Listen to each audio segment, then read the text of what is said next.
Assalamualaikum warahmatullahi wabarakatuh. Di sini saya Diva Sapri Nabila Anowan dengan NPM 10.1118191 dari Fakultas Kedokteran akan mempresentasikan tentang hasil scoping review dengan yang berjudul hubungan prematur dan kejadian stunting pada anak usia di bawah 5 tahun. Dengan latar belakang yaitu stunting pada saat tinggi badan balita tidak sesuai umurnya atau berada di bawah 2 standar deviasi median WHO Child Growth Standards yang difaktor-resikokan oleh PBLL, riwayat prematur, tingkat pengetahuan orang tua, dan perawakan pendek orang tua.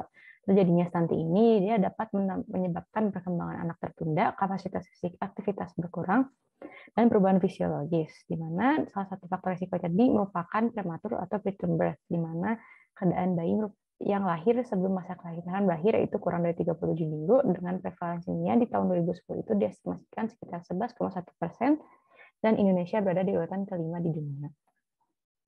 Rumusan masalah pada penelitian ini yaitu apakah terdapat hubungan prematur dengan kejadian stunting pada anak usia di bawah 5 tahun, dan tujuan penelitian itu untuk menganalisis hubungan prematur dan kejadian stunting pada anak usia di bawah 5 tahun. Tujuan penelitian ini secara akademik itu sebagai informasi, menyediakan informasi yang lebih jelas bagi tenaga kesehatan akan hubungan prematur dengan kejadian stunting pada anak usia di bawah 5 tahun, dan secara praktis itu selalu dapat dijadikan acuan bagi tenaga kesehatan untuk mencegah terjadinya kelahiran prematur sehingga prevalensi bayi berat lahir rendah dan stunting ini dapat berkurang.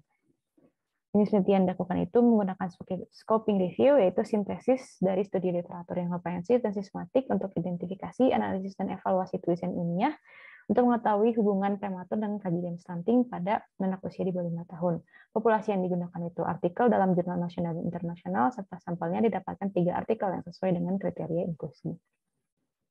Untuk kriteria kelayakan sendiri menggunakan PICOS, di mana populasinya itu ada anak usia di bawah 5 tahun dengan riwayat prematur dengan keadaan stunting, intervensi atau exclusion itu bayi berat lahir rendah karena prematuritas, komparasi atau perbandingan itu dengan anak yang tidak memiliki riwayat prematur, dengan hasil lahir atau outcome-nya stunting, dan studi yang digunakan adalah penelitian observasional.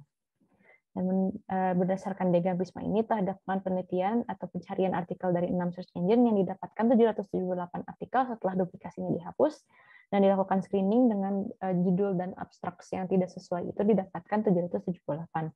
Dari ini dilihat artikel penuhnya yang sesuai itu dapat 3, dan dilakukan juga penelitian sintesis kualitatif dapat 3 artikel. Untuk ekstraksi datanya ini dapat 3 artikel. Pertama ini ada artikel yang dilakukan atau penelitian dilakukan di Amerika Serikat tahun 2014 yang dengan desain case control. Yang kedua ada penelitian di Cina tahun 2019 yang dilakukan secara cohort. Yang ketiga itu terdapat penelitian yang dilakukan di Rwanda tahun 2019 juga dengan penelitian cross-sectional. Untuk pembahasannya, setelah melalui analisis menurut kriteria kelayakan yang sebelumnya ini, diperoleh 3 artikel yang sesuai dengan tujuan penelitian. Untuk penelitian pertama, dilakukan oleh Christian Farrell ini di tahun 2014, dia menunjukkan adanya hubungan prematur dengan AGA dan SGA terhadap kejadian stunting pada usia 24 bulan. Dan pengukuran yang dilakukan adalah pengukuran antropometrik dari data anak usia 24 bulan dengan AGA preterm dan SGA preterm itu menunjukkan hubungan dengan stunting dengan OR masing-masing 1,94 dan 4,98, dan menunjukkan faktor risiko lain yaitu SGA dan BPAR pada prematur itu meningkatkan risiko terjadinya stunting. Untuk penelitian kedua yang dilakukan oleh Yingdeng di Cina tahun 2019 ini, dia menunjukkan adanya hubungan prematur dengan terjadinya stunting di usia 12 bulan. Pengukuran ini dilakukan pengukuran antropometrik pada saat responden usia 6 bulan dan kemudian diulang kembali setiap 2 bulan sampai dengan berusia 12 bulan. Dia menunjukkan insidensi gangguan pertumbuhan fisik yaitu stunting, wasting, dan android itu terlihat tinggi pada kelompok SGA. Penelitian ini juga menunjukkan SGA dan BBLR itu menjadi faktor risiko utama terjadinya gangguan pertumbuhan fisik. Untuk penelitian yang ketiga yang dilakukan Ahisha ini, dia tidak menunjukkan terdapat hubungan prematur dengan kejadian stunting pada anak usia di bawah 5 tahun, hanya menggambarkan stunting sebagai salah satu karakteristik yang dapat terjadinya keterlambatan perkembangan. Penelitian ini menunjukkan insidensi stunting di Rwanda itu tinggi dan di mana sebagian besar merupakan anak dengan riwayat prematur atau BBLR. Keterbatasan penelitian ini adalah tidak didapatkan penelitian yang dilakukan di Indonesia sendiri, dan penelitian ini dilakukan secara kualitatif bukan kuantitatif.